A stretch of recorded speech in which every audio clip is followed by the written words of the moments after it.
Monkey കുഞ്ഞുങ്ങളെ വെച്ച് നടത്തിയ ഒരു എക്സ്പെരിമെൻ്റാണ് വീഡിയോയിൽ നിങ്ങൾ കാണാൻ പോകുന്നത്.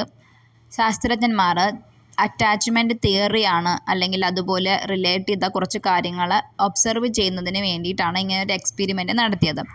മങ്കി കുഞ്ഞുങ്ങളെ മങ്കി അമ്മയിൽ നിന്നും ചെറുപ്പത്തിൽ തന്നെ പിരിഞ്ഞ് അത് വേറൊരു സ്ഥലത്ത് അവരെ സൂക്ഷിക്കുകയാണ്.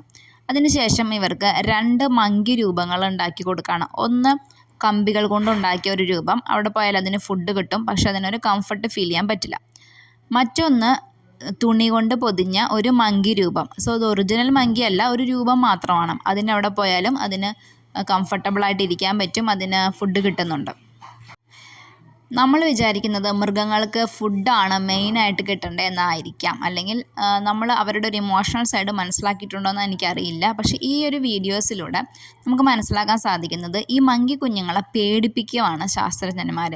ചെറുതായിട്ട് എന്തെങ്കിലും ഒരു അൺകംഫർട്ടബിൾ ഈ കുഞ്ഞുങ്ങൾക്ക് ഫേസ് ചെയ്യുന്ന സമയത്ത് ഇവർ ആദ്യം തന്നെ ഓടിപ്പോയിട്ട് ഈ കംഫർട്ടബിൾ തോന്നുന്ന ഈ മങ്കി രൂപത്തിൻ്റെ മേലെ ഇരിക്കുവാണ്. സോ അത് അമ്മയാണെന്ന് അത് വിചാരിക്കുന്നു, അതിനൊരു അറ്റാച്ച്മെൻറ്റ് അതിനോടുണ്ടാകുന്നു. കാരണം അവിടെ നിന്ന് സെക്യൂർ ആയിട്ടുള്ള ഒരു എക്സ്പീരിയൻസ് ഉണ്ടാകുന്നത് കൊണ്ട്. സോ ഞാൻ ഈ എക്സ്പെരിമെൻറ്റിൽ നിന്നും പഠിച്ചൊരു കാര്യം എന്ന് പറയുന്നത്, ലൈഫിൽ നമ്മൾ എല്ലാ കാര്യങ്ങളും കൊടുത്തത് കൊണ്ട് നമ്മളോട് ആളുകൾക്ക് അറ്റാച്ച്മെൻറ്റ് ഉണ്ടാവണമെന്ന് യാതൊരു നിർബന്ധമില്ല.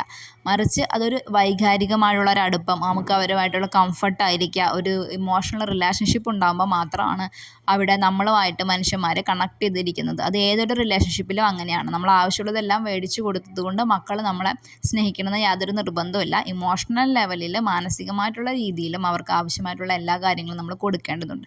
സോ ഈ അറ്റാച്ച്മെൻറ്റ് തിയറി വളരെ ഫേമസ് ആണ്. സൈക്കോളജിസ്റ്റുകൾ ഇതിനെ പലതരത്തിൽ വ്യാഖ്യാനിച്ചിട്ടുണ്ട്. എന്തെങ്കിലും ഒരു ഡിസ്കംഫർട്ട് ലൈഫിൽ ഉണ്ടാകുമ്പോൾ നമ്മളെപ്പോഴും പോകുന്നത് നമുക്ക് ഇമോഷണലി സെക്യൂർ ആയിട്ട് ഫീലിംഗ് തരുന്ന മനുഷ്യന്മാരോട് അടുത്തേക്കാണ് എന്നാണ് ഈ ഒരു എക്സ്പെരിമെൻറ്റിൽ നിന്ന് നമ്മൾ മനസ്സിലാക്കുന്നത്. Thank you so much. ഇത്തരം വീഡിയോസ് കാണുന്നതിന് വേണ്ടി ചാനൽ സബ്സ്ക്രൈബ് ചെയ്യുക.